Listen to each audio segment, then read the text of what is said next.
Hello friends, lunch টাইমে কিছু চটপটা কিছু ফ্রাই করব ভাবলাম। তার জন্য এখানে আমি করলা নিয়েছি, আর এই গাটি কচু নিয়েছি, আর এখানে লঙ্কা আর পেঁয়াজ কেটে রেখেছি, আর এখানে হলুদ, লবণ, ধনের গুঁড়ো আর একটু লাল লঙ্কার গুঁড়ো, কাশ্মীরি মরিচ একটু কালারের জন্য, আর এখানে কালো জিরে রেখেছি। প্রথমে এখানে বেসন নিয়ে নিয়েছি।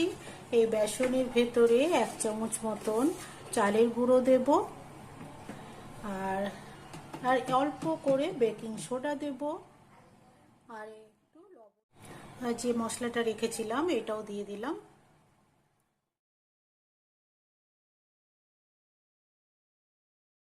এবারে পেঁয়াজ লঙ্কাটা দিয়ে দিলাম, আর এই কালো জিরেটাও দিয়ে দিলাম।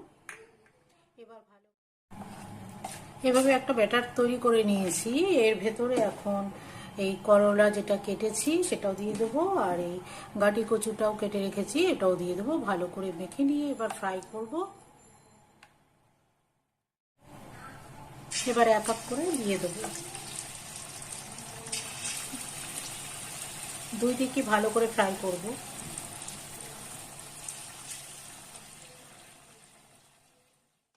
দুই দিকে ভালোভাবে ফ্রাই করে নেব।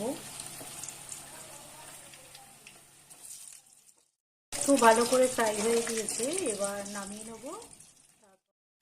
খাওয়ার জন্য পুরোপুরি রেডি। উপর থেকে একটু চাট মশলা ছড়িয়ে দেবো। এটা গরম রাইস, সাথে মসুর ডাল আর এই ফ্রাই, দারুণ লাগবে খেতে।